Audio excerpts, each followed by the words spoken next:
All right, hey guys, Jason here, Sam Coach Radbo, and we're out here. Hurricane just came through. Spent all day today cutting up tree limbs. We lost 4 big limbs off of our pecan tree back here, about 7 or 8 smaller ones and 3 big ones off of this. It's been a nightmare day as far as that stuff. Power's still out, pretty much Georgia.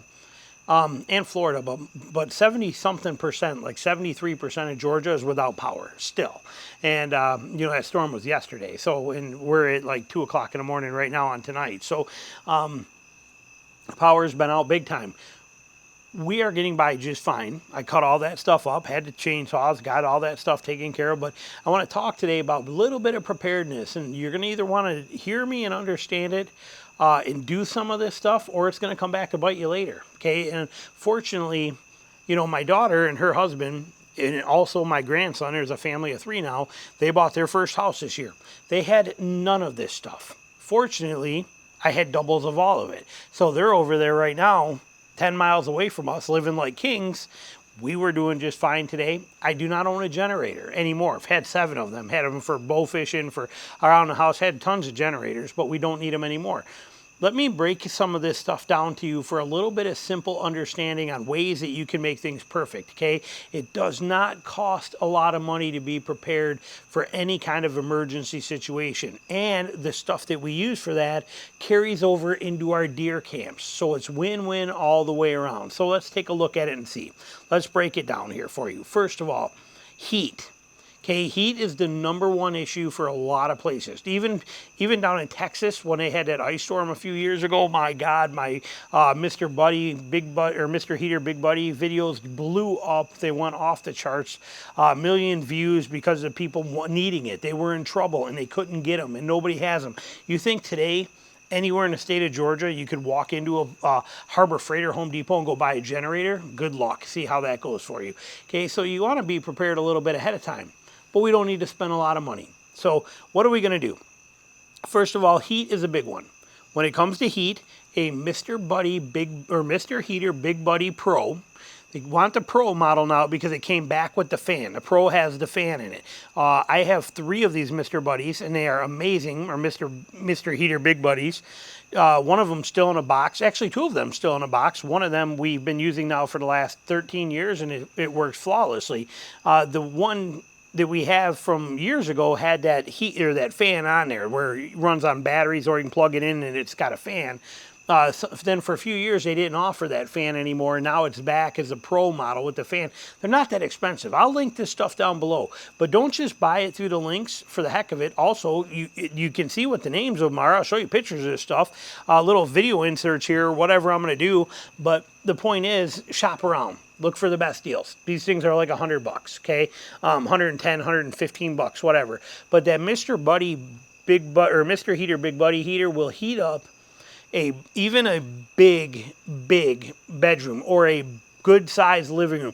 Now, those of you guys that got 15-foot ceilings and all this kind of crap, you're probably going to need something a little more, or you're going to get out of the living room and get into a bedroom that doesn't have 15-foot ceilings. Okay, be smart.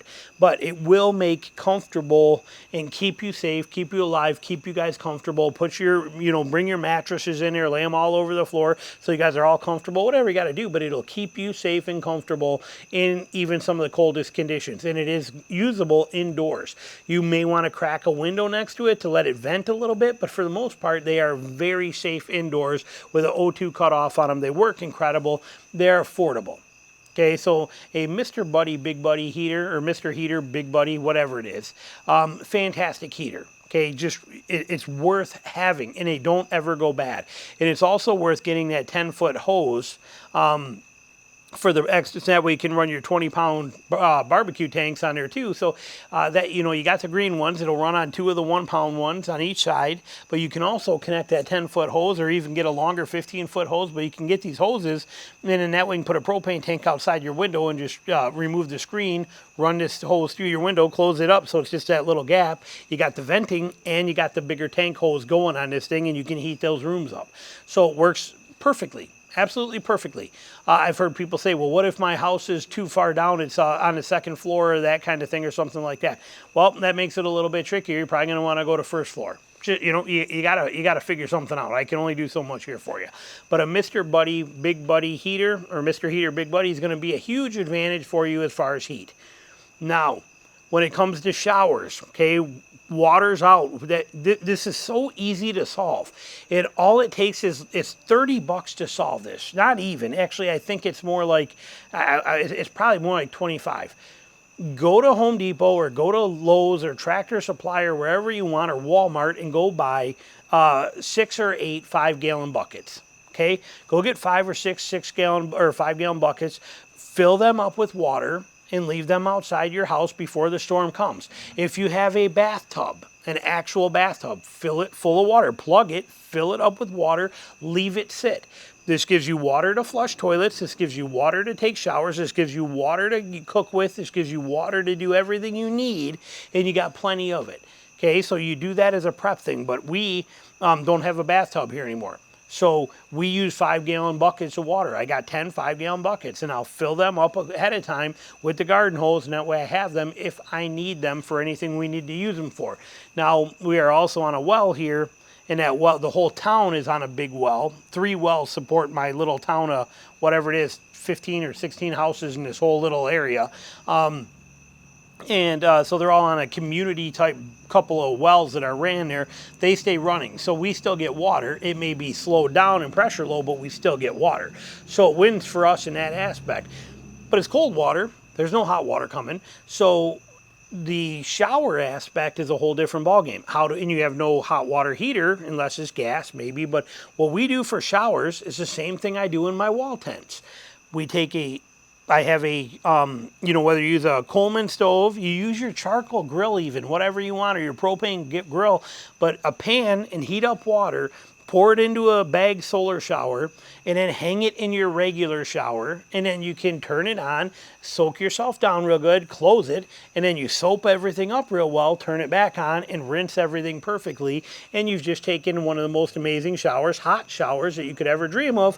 Sweet, simple, and easy. Those solar showers are like $15. Okay, they're super cheap. Buy one, have it handy. They're very easy to use. And some kind of, like I said, you can use your grill. But we use, like what we've been doing here lately, is we're just using a turkey fryer cooker, propane turkey fryer cooker. It works perfect. And it's super fast. 2 minutes max, and the water's hot and ready for a shower. It doesn't get better than that. It works excellent. So something like that works as a perfect setup. And I, as a photographer, I have light stands already. So I just put a light stand in a shower, put it up there, and we hang it right on there. It's as perfect as if the water was still on. But you have that water. And to flush the toilet, a lot of people don't realize or know, which I find interesting. But what you want to do, you don't pour water into the bowl of the toilet. Okay, you take the back off of it, and when you fill that up to the fill level in the back end, and that way when you hit the lever to flush, it does its normal cycle. Okay, so you fill it from the back. So having those 5-gallon buckets of water, or that tub full where you can just take and scoop some water and then pour it in the back of that toilet, now you actually have flowing toilets like you're supposed to. So life is good. As for the power thing, okay, for the power option, as far as cooking, like I said, you got to grill. It doesn't get better than that. Use your grill. And if you don't have a grill, use your camp stove. If you don't have a camp stove, you can go buy a small propane, single burner, 1-burner top that goes on a propane tank for $20. I'll link them in here for you. I bring them with me everywhere I go hunting wise. They're fantastic. They do a great job, but you can cook on that thing all day long. So those work excellent. So again, you got your food, you got your cooking done, you got your shower and your sanitation stuff done, you have your water supply situation taken care of, you have your heat taken care of. The only other one is power. What do you do for power? Can you get a generator? Yes. What's the downsides to a generator? A generator requires gas. And a generator requires maintenance, and it requires constant upkeep. And they also have they're kind of a ticking time bomb. A generator goes when it wants to go.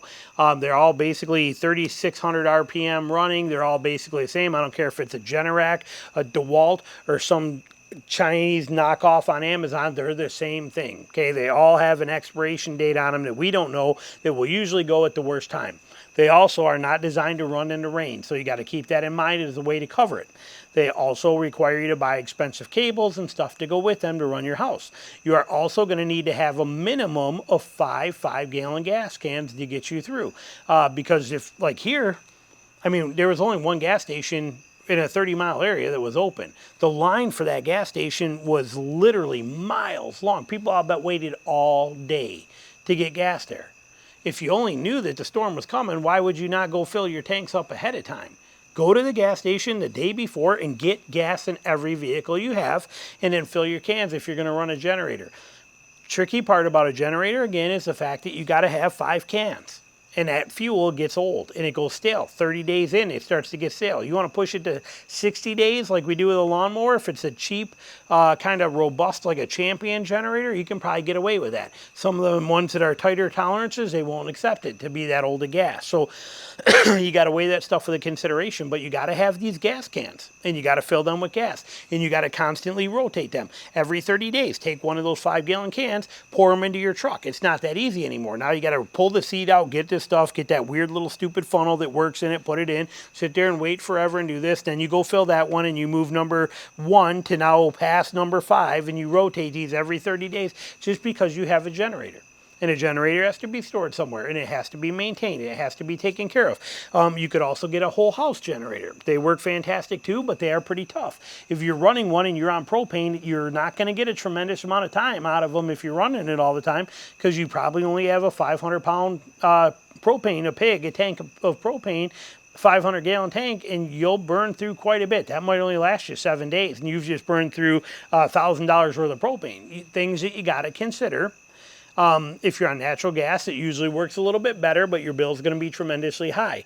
They're not a bad thing. None of these generators are a bad thing. They're all excellent, but there's a better way to have the reliability that you don't get with a generator, to have the quietness that you don't get with a generator, to not need the fuel that you need with a generator, and to function everything that you need to do without having to deal with that. What's that way? Well, it's inverters. Okay, we have 2 of these things. Okay, that's how I gave one to my daughter. The one I keep in my trailers, I run my freezers on when I'm in hunting camp and I have no power there. I run them off my truck and I keep everything frozen there, but I gave that one to them to use now, and then I have ours running. We've been running all day with it. We've been running our refrigerator, we've been running our TV, we've been running our modem for our internet, we've been running laptops, we've been charging batteries, we've been doing everything with it all day, running lamps. We got no issues whatsoever. Everything is perfect. Why? Because it works. So what is it? It's a little box this big with 2 wires that come out of it. One is red and it's got a red clamp. One is black and it's got a black clamp. You open your car hood, you set this right there, you hook it up to the negative and the positive of your battery, you turn it on, a little green light comes on, it's got 2 or 3 plugs on there. You take your extension cord, plug it in, and then whatever you want to plug into that extension cord runs. Okay, 800-watt inverter. Like I said, today we were running my refrigerator and freezer, my whole setup there. Refrigerator was running. We had our 70-inch TV running. We had our Wi-Fi and modem setup running. We had a lamp running, and I had 2 laptops charging off of it, and we were fine. Now, what it does is it makes your vehicle becomes a generator. And you can use that power created by your engine and your alternator and your battery to now run the stuff in your house. Now, the beauty of that system there too, you can get them up to 12 or even 2,000-watt inverters if you want, but the more power you put through them, the more harder it's going to be on your system. Okay, so don't go thinking you're going to run you're not going to buy a 4,000-watt inverter and run your air conditioning unit. It's just not going to happen off your car. So you got to be realistic.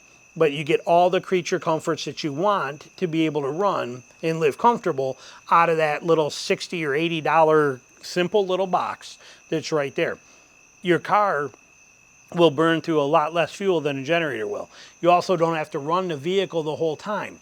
You are going to run your vehicle for a half hour, and then after that, you leave everything hooked up, you just turn your vehicle off, give it 45 minutes to an hour, okay, and then go out there and turn the truck back on. Everything's still connected. Let that alternator in the engine rebuild your battery supply, and you're good to go. I have never yet had a problem with any of the trucks I've owned being able to go for an hour. I usually do about 45 minutes, but to go for an hour without having a truck running. So it's run the truck at idle for a half hour, let it go for an hour, run it for a half hour, let it go for an hour, and you'd be amazed. We watched 4 movies tonight doing it just like that and enjoyed ourselves. You know, we had a great night out there. So these things are very valuable, very reliable, and another nice feature is they're easy to do. For example, tomorrow I'm going to be shooting a wedding all day. I'm gone. Tina's going to be here, and she'll be here by herself. When she is, it'll be easy for her when she's going to do whatever she's going to do during the day, and then when she wants to at night, in the evening, she wants to sit down and watch TV, she can do that. Plus, she'll keep the refrigerator running. She can go out there, pop the hood on her 4Runner, very easily set this box right there, hook it, plug it in, hit the button, she's done. And now that extension cord, which we just run through a window, we pop the screen out, like I told you, drop the thing down. But now we got that extension cord in the house, which we can power everything we want to from. Plug a power strip into it, plug everything you need to run into that, and it works like a champ. And my wife can do it. Back when we lived in Michigan and we had to use generators, it was very hard for her to go get that generator, lift it up, put it on a dolly, roll it out. She can't run a generator indoors. You get that thing outside of there, get it set up, run the cables, hook everything up. It was an absolute nightmare for her. Plus start it, and if I didn't keep the battery maintained on the generator and the battery was dead, now she's got to pull start it, which was even worse. All these things that had to be done were a nightmare for her. This system with this inverter, easy as pie. It's an extension cord, a power strip so that you got places to plug things into, and this little inverter. And it works flawlessly. Another great thing right here, a headlamp, because everything is 100% pitch black out here. So if I have to go do something, I have these. Now another thing that we use constantly here, and they are running right now, each bedroom has one running in it, is solar landscape lights. Doesn't matter if you buy the ones from Walmart that are $2 a piece or you buy fancy ones from Lowe's that are $10 a piece. But the ones that are plastic and you pull off the little tab, they got a little solar thing on the top, stick them in the ground and let them do their thing.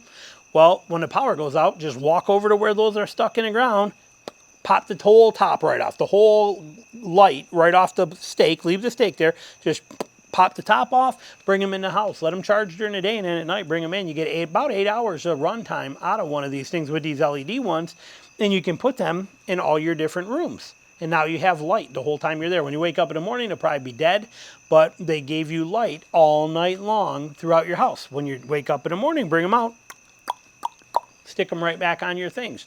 And now you have light sources throughout your house that you don't have to worry about. You don't have to use batteries for. Everything is already done for you. Little motion lights. My house has sensor lights. I got one sitting right here, so when we let the dogs out, as soon as I hit the end, boom, light comes on. I got one by my back gate. Anybody comes near it, or if I go back there to work on something, boom, comes on. My boat, boom, comes on. By my cars, boom, light comes on. Walk by my front porch, boom, light comes on. Come up my front steps, boom, a light comes on. Because you get a 6-pack of these things on Amazon for like $20. You get 6 of them.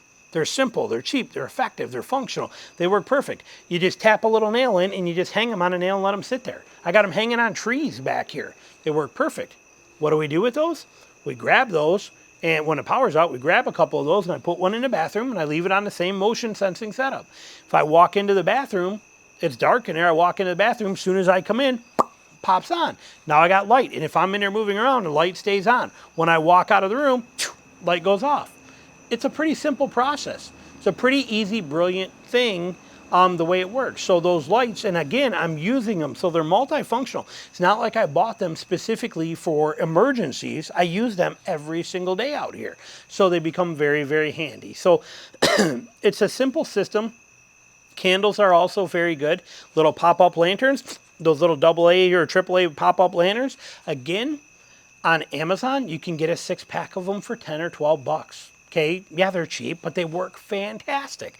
So you don't need to spend a lot of money to survive power outages and emergency situations. I mean, the only way that this power outage is affecting me is at this stage right now where I'm at, I'm supposed to be making about 7 to 8 videos every single day for all 3 channels. Between this one, my Jason Samco, the truck channel, and for my Patreon channel, I'm supposed to be making about 8 videos a day. And the reason I need to make that many videos is because I got my Midwest trip for hunting coming up. Well, I'm not going to be around for a few weeks. Well, when that happens, I need to have these videos already done, stacked, and in the bank so I can just release them and keep my pace. So I'm putting out 5 videos every single day, but I also need to build up enough to have 50 videos set aside for me. So that's where this hurts me. As far as our comfort of living and our ability to function and keep going and do everything perfect and take hot showers every day and eat hot meals every day and keep my refrigerator food running, all that stuff, cakewalk easy. That stuff we got down with this little system. This system is less than $100. Well, no, you got the Mr. Heater in there. Now, I don't need that down here because we're in Georgia. Even in the winter, we don't need it. It doesn't get that cold where it's a big deal. But so another 100 if you kick that in. But for $200, you have every single thing that you need for emergency status. What is it? Solar lights, sensor solar lights to go on there. Again, I'll link some of the stuff for you too. 5-gallon buckets, a solar shower, and a inverter for your car. That's all you need. You can survive indefinitely with that stuff, but the only thing you having to do is, once every 2 weeks, running up and going and getting more gas in your truck. So life is pretty simple. Food for thought for you. This is not complicated. This is easy stuff to do. And if you have it, life is good. The reason I'm making this video, I've done videos on each of these individual things before. Matter of fact, I just got done editing a video on the heaters, but talking more about them for camp. But the reason I'm making this one right now is I just see this firsthand. Okay, my daughter and her husband, they bought their house 7 months ago. They have never experienced anything like this before. And when she found out that the power could be out for 2 or 3 weeks where she is, she's freaking out. She's got an 18-month-old boy there, her son, 18-month-old little boy, and this is freaking them out tremendously. Well, when we got together today and they were over here, again, power out, I showed them how to use all this, and I hooked them up with every single thing they need. Now they can live comfortably, and they can enjoy that. And hopefully we get power pretty soon, or they do, and then life gets easier. But in the meantime, they can function, and function very, very well. So hopefully these tips help you out too. Hope you enjoyed the video. Thanks for watching.